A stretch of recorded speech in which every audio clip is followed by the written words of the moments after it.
8:45 എന്നൊരു ടൈം ഉണ്ടെങ്കിൽ നൈറ്റ് ഉറങ്ങിയിരിക്കും.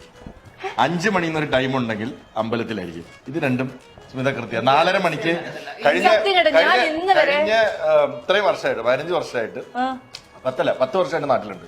ഈ 10 വർഷത്തെ ഡെയിലി സ്കെഡ്യൂളാണ് പറയുന്നത്. 8:45 9 മണിയൊക്കെ മിഡ് നൈറ്റ്.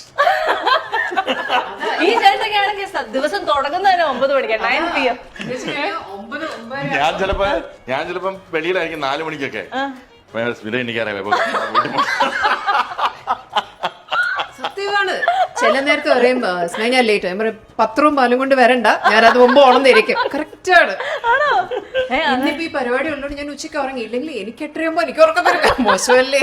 8:45 ഞാൻ സ്മിത ചേച്ചി എവിടെയൊക്കെ കണ്ടിട്ടുണ്ടോ, എപ്പോ കണ്ടാലും ചേച്ചിയുടെ നെറ്റിയിലെ ചന്ദനമുണ്ട്. അങ്ങനെ അല്ലാതെ ചേച്ചി ഞാൻ കണ്ടിട്ടേ ഇല്ല.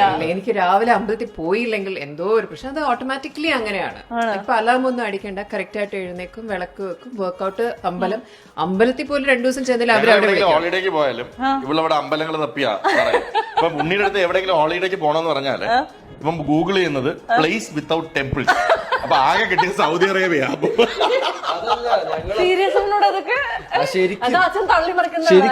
അതല്ല ഞാനും അപ്പൊ അച്ഛൻ ഒരു ദിവസം ഭയങ്കര ഇതില് എടാ നമുക്ക് ഹോങ്കോങ് പോവാന്ന് പറഞ്ഞ് ഹായ് ഹോങ്കോങ് സന്തോഷത്തോടെ പോയി.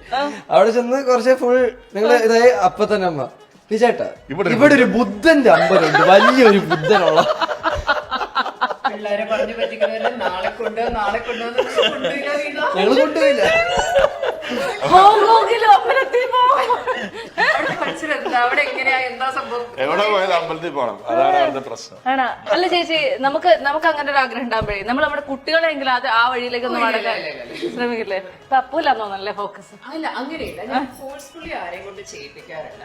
ഞാനിപ്പം അമ്പലങ്ങളിൽ ഇപ്പൊ ഗുരുവായൂരും അവിടെ ഇവിടെ ഒക്കെ പോകുന്ന വിചാരം ഇന്നടുത്ത് പോകുന്നുണ്ടേ, നോക്കട്ടെ സ്മൈ. അല്ലാതെ ഞാൻ ബഹളം വെച്ച് കൊണ്ടു അങ്ങനെ ഒന്നും ചെയ്യത്തില്ല. ബിക്കോസ് ഈ വർക്ക് അങ്ങനെയല്ലേ, വരാൻ പറ്റില്ലെങ്കിൽ എനിക്ക് അതും ടെൻഷൻ. അങ്ങനെയുള്ള ഒരു സ്മിത ഉണ്ടായിരുന്നോ ചേട്ടൻ? എന്തായാലും ഞാൻ വിജയനും കൂടെ വേണ്ടിട്ടല്ലേ പോകുന്നത്, പിന്നെ കുഴപ്പമില്ല. ആണ് ചേട്ടാ. എന്തൊരു അണ്ടർസ്റ്റാൻഡിംഗ് ആയ വൈഫ്. ചേട്ടനെ ഇങ്ങനെ ട്രെയിൻ ചെയ്തെടുത്താണോ? കാരണം എന്റെ അറിവിൽ ഒരു ഭാര്യമാരും ഇങ്ങനെയല്ല, ഞാൻ അടക്കം ചേച്ചിനെ ഇങ്ങനെ ട്രെയിൻ ആക്കി എടുത്താണോ? കാരണം വിജയന്റെ ഓരോ സക്സസ് വരുമ്പോഴേ എനിക്ക് ടെൻഷൻ കൂടും. ദൈവമേ. അപ്പൊ പിന്നെ പുതിയ അമ്പലങ്ങൾ കണ്ടുപിടിക്കുക, അവിടെ പോവാ, ഇതൊക്കെ തന്നെ. എല്ലാം ചെയ്യുന്നത് വിജയിക്കണ്ടേ? ആണ്, തീർച്ചയായിട്ടും. വിജയ് ചേട്ടൻ പ്രൊഡ്യൂസ് ചെയ്ത ഏറ്റവും ഇഷ്ടപ്പെട്ട സിനിമ ഏതാ? എല്ലാം ഇഷ്ടമാണ്. ഹോം എനിക്ക് ഭയങ്കര ഇഷ്ടമുള്ള ഒരു മൂവിയാണ്. ബിക്കോസ് അത് എന്റെ അച്ഛനും ഒക്കെ അങ്ങനെയൊക്കെ ആയതുകൊണ്ട് ആ സിറ്റുവേഷൻ ആയിട്ട് ഹോം എനിക്ക് ഭയങ്കര ഇഷ്ടമാണ്. എല്ലാ മൂവീസും എനിക്ക് ഇഷ്ടമാണ്. അച്ഛന്റെ സിനിമകളിൽ ഏറ്റവും ഇഷ്ടമുള്ള പടം ഏതാ? സൂഫിയും സുജാതയും.